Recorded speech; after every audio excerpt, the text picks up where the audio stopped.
Hello and welcome back to I'll Knit If I Want To. I am Andrea Mowry of Drea Renee Knits, and this is where I try to answer your questions.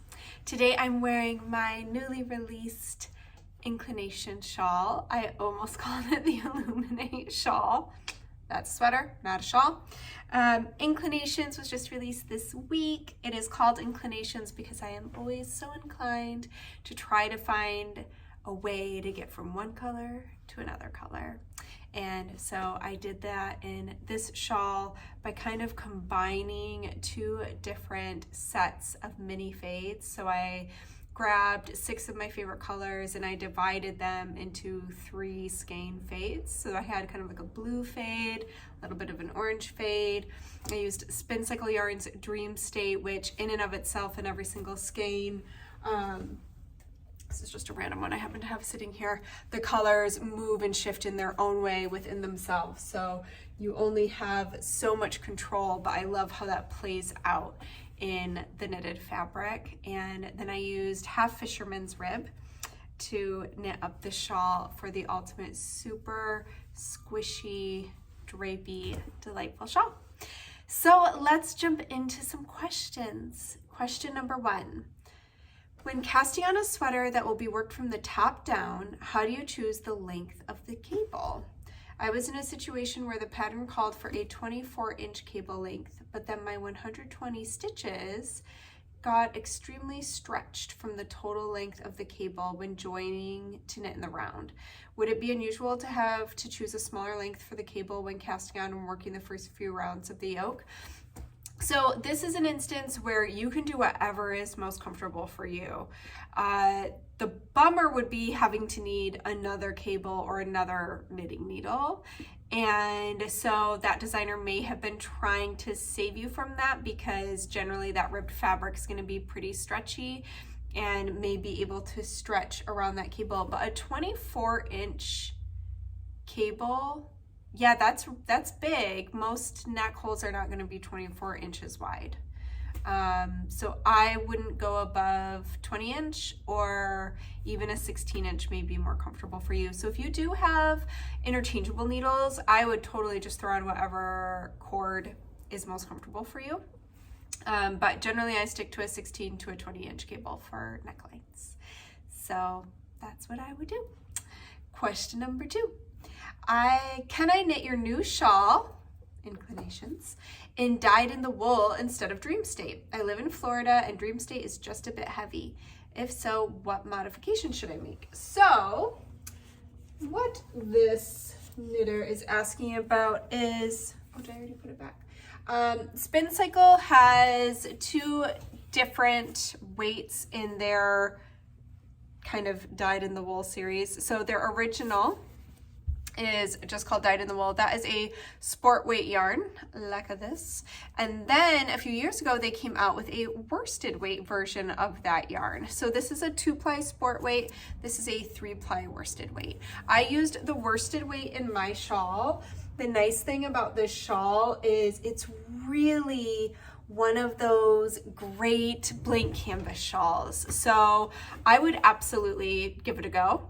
I can't guarantee that the shape will be as consistent as the worsted weight. Personally, the shape I use in the shawl is an asymmetrical shawl that is knit sideways, and I find that that shape just really works well with a heavier weight yarn, anything from a DK to even up to an Aran. It's just a really, really lovely shape, but that absolutely doesn't mean you can't knit it in a lighter weight yarn. What I find is that your shawl may be more narrow for a longer period of time than the heavier weight yarn, but that's not necessarily a bad thing. I mean, you're gonna wrap it around your neck. So 100% I would go ahead and absolutely try that. And as far as modifications go, I actually wrote the pattern very much for it to be adaptable, knowing that different people want different sizes of their shawl, so you can really just kind of knit it to the size you want. So you can pretty easily follow the guidelines that are in there for you as it's written, playing with that weight of yarn. And if you do it, please let me know how it turns out because I want to know. I think it's a great idea. All right, next question. Also on the inclination shawl, there was a few in there, so I was like, well, it's the week to talk about it. Your new inclination shawl is beautiful. Thank you so much. It reminds me of the shift shawl. How are they different? So I actually saw this question pop up on my Instagram as well, and they are very different. So they are a similar shape. Here is night shift, which is what they were referring to. Just shift is the cowl, but night shift is the shawl. It is also knit up in Spin Cycle Yarn's Dream State. And so I think that is where you probably see the similarity, because there's those moving colors. But as you can see, they're completely different stitch patterns. So let's kind of look at it up close. So night shift uses a slip stitch pattern, mosaic knitting, and is a mixture of these blips on a stockinette surface. So it's kind of like these little pearl areas with a stockinette background, with a way that you combine the colors throughout. Inclinations is knit using half fisherman's rib, which is incredibly similar to brioche, but some people find it a little bit easier to work than brioche. So it can be kind of like a good stepping stone, a gateway to brioche, and it's only done on half the rows. So what's really nice is you get a relief row. Every other row, you just knit it. And so it gives you kind of like a break. But what it creates is what looks like a really squishy ribbed fabric. So you probably can see the ribbing, yeah, actually a little bit better from far away. So you can see these ribbed columns. It is beautifully reversible. And then I just used striping with two fades kind of intertwined to create the palette I came up with. I had my testers test everything from 1 color to 6 colors, so you could see you can make it as simple or as complicated as you like. It can also be a great one for stash diving, using up odds and ends. So yeah, mosaic, half fisherman's rib. Okay, next question. Oh, I thought this one was a great question as we get into some gift knitting season. Many knitted items require blocking. I would say all of them. However, if it's a gift for someone who doesn't know about blocking, what would you do? So there are a couple things here. Put my shawl back on. It's chilly here today. So there are some knit items that really won't need to be blocked probably more than once. They kind of need that initial soak in the tub, and then they're pretty good to go unless somebody spilled something on it and it got dirty. So for instance, mittens, maybe even a shawl. I rarely need to wash my shawls a lot. They don't get very dirty. So there's items like that then you wouldn't have to worry about them so much. But even in the case of knits that don't necessarily need regular washing, I think it's still a good idea to put washing instructions, like care instructions, into the card that you give with your gift. So I would just say, hey, this is a hand knit item, and depending on what you use, that is one of the main reasons I think people gravitate towards superwash yarn is for gift knitting, because they believe that it has a better chance of surviving a non-knitter's life if they give them something that if it got thrown into the washer, it would not necessarily be felted and ruined. But I would just give care instructions in there. There are even, like when I lived, unfortunately I don't live close to my mom anymore, but when I did, I would even tell her, if you are at all confused about how to wash this, I will happily do it for you. But yeah, I would just include a little card in there, and maybe even a little bottle of wool wash would be really cute. Most of them, that actually just reminds me, I have sweaters I need to pull out of the tub. Forgot to do that right at the end of this.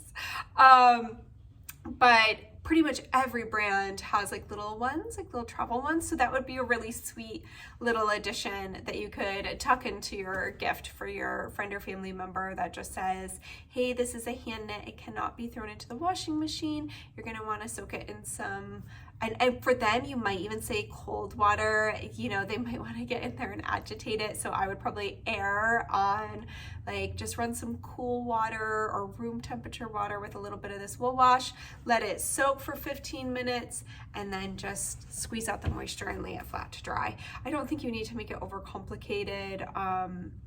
And yeah, that's what I would do. Some little care instructions.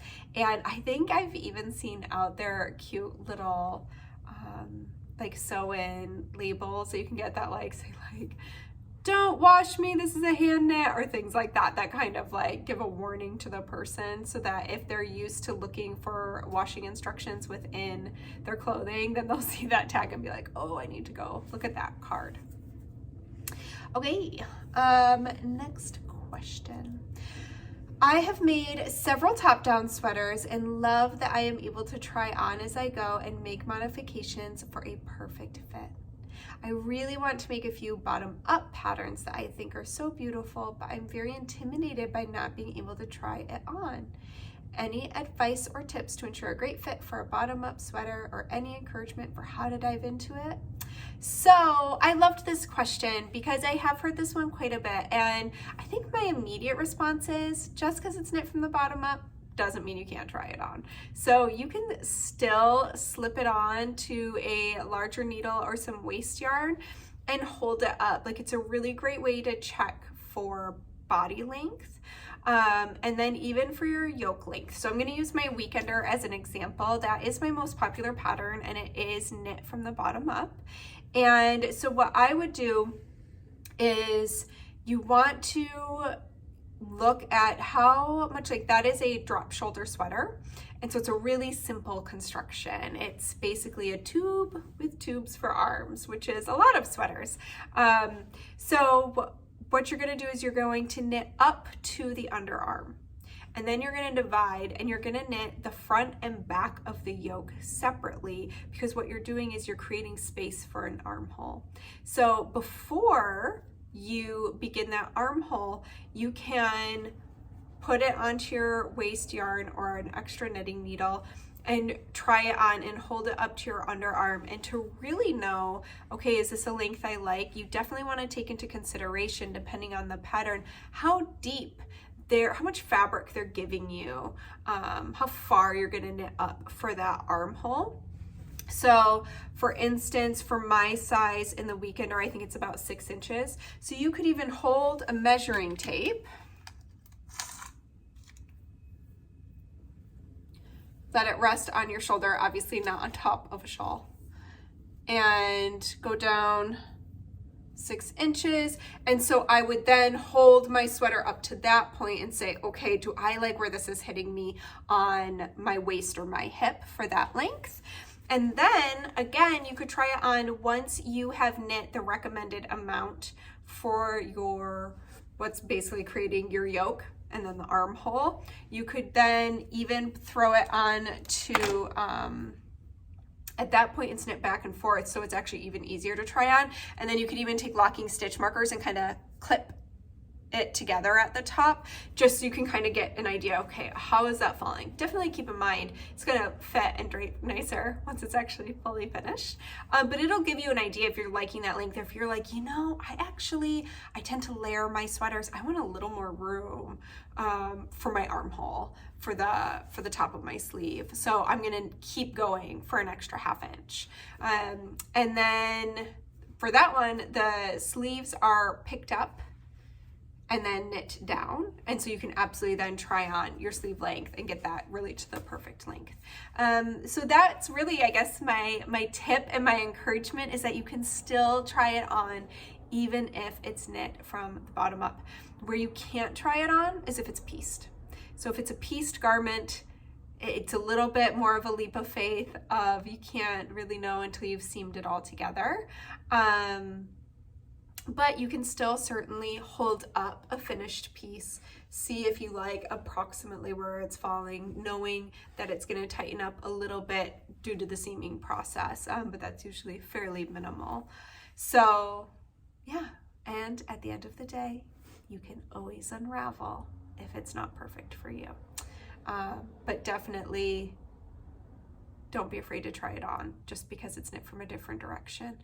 And I will also say, to give you confidence jumping into those projects, those, you said you've loved knitting top-down sweaters.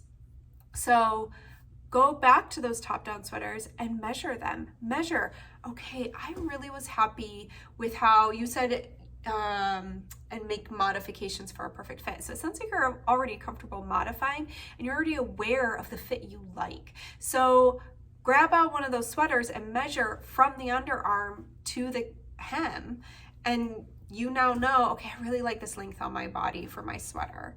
Or measure that sleeve. I mean, they are going to alter a little bit depending on style of the sweater, such as raglan, circular yoke, drop shoulder. A lot of those have a different depth in the yoke or different areas because of the way that they are styled.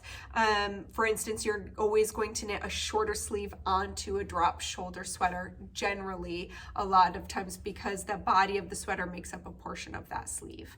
So there's things like that to take into consideration, but you can still do some simple math by measuring the sweaters you've already knit and going, okay, but I know that this is what I like for the total length, so I'm going to take into consideration where that drop shoulder falls on me. Now to get it to the 18-inch sleeve I really like, I just need to minus that part that is already there from the body of the sweater. So I hope that makes sense. But yeah, definitely refer to ones you've already knit because they are a wealth of knowledge. That is where we get our magic numbers, our numbers of the measurements we really like for ourselves and for our bodies.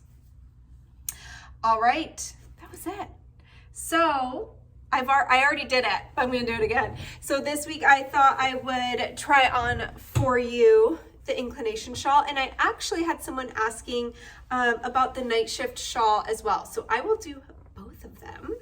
So here is my night shift, also one of my favorite shawls. So again, gonna hold this up. I'm taking the longer side. Wow, this needs a I haven't worn this for a couple weeks and it was just kind of jammed into my little shawl wall over there. But I am going to take the longer side and I am going to start with that, and I'm going to wrap it around like so. And then I will take the rest of the shawl and wrap it around. And then, as I've stated in every other video, I do prefer to have the point of my triangle go a little bit off center. I also find the person who asked about the night shift said sometimes they feel like their wings are falling off. By turning it, that little tiny half turn, that's gonna help give you a little bit of length so that that's not flying off on you. And then the other one is nice right here. Do you see how they're a little bit more even when I do it that way? Because it is an asymmetrical shawl. And also they're kind of tucked into place. If it is really windy, you can also pull that under and just tuck it under to secure while you're walking. Or you can go over the top like this if you want extra warmth around your neck. Some of us can't handle that around their neck, but that will help secure it. So that is the night shift. And inclinations. So, inclinations is a bit of a larger shawl.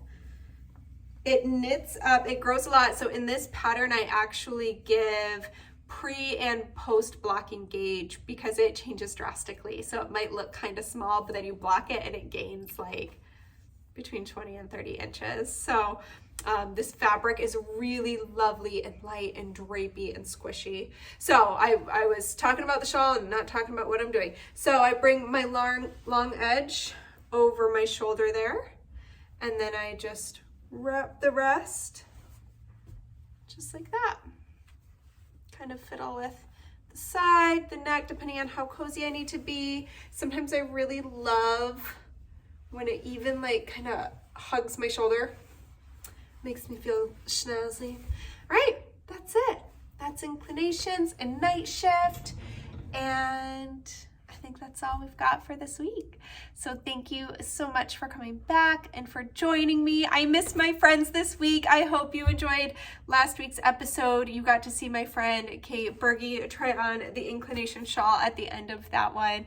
It was very fun getting to do that with other people instead of just up here all by myself. Maybe I'll pull my husband up here one day. We can get him to talk about photographing knitwear. Let me know if you'd like that. Tell me in the comments. And if y'all think that would be kind of fun, I'll talk them into it.